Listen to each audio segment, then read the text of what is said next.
Okay, now this is maybe it will sound crazy and maybe some people will disagree with me.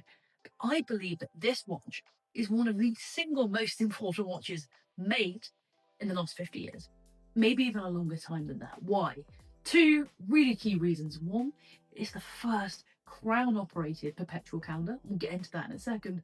And second, it is the first ceramic watch or ceramic case watch ever to be produced in the Swiss watchmaking industry. So let's get into it. This time a year ago, I met Justin Hast. I had no sort of social media presence whatsoever. And we did a video. At the end of the video, Justin gave me the classic question, Emily, what is your grail watch?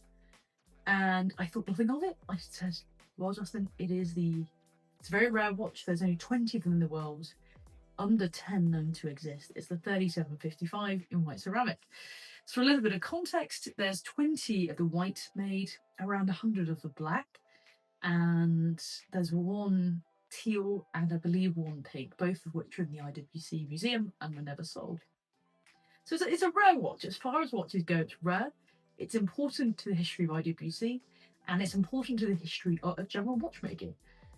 So at the end of this video, it goes out, nothing happens. A few months later, around the August time, we get an email saying, hey, I actually know where there is one. So Justin and I started chatting, and that was it. We booked the next Eurostar and we went to Amsterdam. We met with the watch dealer. We had the watch authenticated and verified, and that was it, pretty much. I sort of did what I had to do to acquire the watch, and life has never actually been the same since. Now, this watch is important, in my opinion, because it altered watchmaking. It advanced it. It progressed watchmaking. It progressed case materials and material science. It progressed complications and also progressed what luxury could mean. So Kurt Klaus were in the peak of the quartz crisis. So this meant everybody was sort of saying, well, watchmaking is over. We should put batteries in our watches and stop with the high complications. What IWC did is, in fact, go the other way. They took what was the darling, or perhaps one of the most complex complications, the perpetual calendar, and said, how do we make this simpler?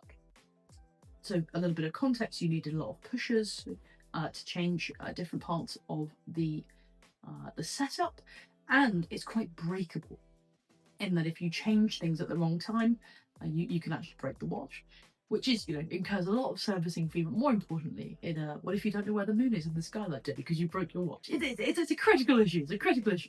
So what Kurt Klaus's modular approach did was allow the wearer to completely alter the time and therefore the date, year, just through the crown. So these pushers here are actually just the chronograph pushers. Now you have a much simpler perpetual calendar, and more importantly, you have a much more affordable perpetual calendar. So this was the 3750, which I think was 1985, a year before the 3755. And this came in the standard, I believe, steel and some golds. Now, the second part to it is, of course, it's in a ceramic case. Now, that on the surface might not feel important, but ceramic is notoriously difficult to work with, and this was the 80s. Even now, you look at AP's work, you look at, of course, IWC's work, ceramic shrinks when you bake it, meaning it's really difficult to create these cases. So the fact that in the 80s, again in the quartz crisis, you've got IWC saying, hey, not only are we going to simplify the perpetual, but we're going to put it in a ceramic case because we can. That is it. There was no real market need. It's because we can. It's highly durable. It's lighter than steel. This thing looks brand new, and it's older than me by a significant margin. So there are many, many factors to why this watch is special to me as a collector. First, of course, it's the hunt. The hunt is so integral. So the fact that, I'd spent years obsessing over this watch, and then we had the adventure of the Eurostar, Justin and I, 6 hours, all we did was talk about watches. To arrive in there, and I still wasn't sure, I'd never seen one in real life. I didn't know if I was actually going to buy the damn thing. And then what has that done? Well, really, it's opened my eyes as a collector. Truly, honestly, I don't know where I'll be as a collector in 5 years, in 10 years, but I can tell you where I'm at now. where I'm at now is I obsess over what I love. I vigorously and probably borderline unhealthily obsessively get into the details of those things. And then this era for me, I was in an IWC era. I probably always will be in an IWC era, and I wanted to understand where they came from, what their roots were, and in going back, I was able to understand the brand today much better. And following those two principles has really changed me as a collector. So today, I focus on what I love, and I get into the detail and make sure that no matter what, before I buy anything, before I engage with a brand, I understand why I love it or why its history is important, and then hopefully I can understand where it's going and then buy into that vision. But this watch is, I believe, just sensational. It's faultless. It's the German dial. I actually would love to know what you think. I have never discovered a watch that gives me the same sense of joy. And one thing I do really want to point out to you is the sort of beveling on the case. You just don't see it anymore. It's very pebble-like. It almost feels like it came straight out of the sea.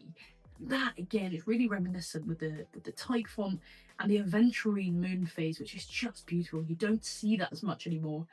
With the gold pushers, it really is a package to behold. And I believe, and I hope you agree, not only one of IWC's most important watches, but one of the most important watches made in at least the last 50 years. Let me know what you think, and it's been a pleasure.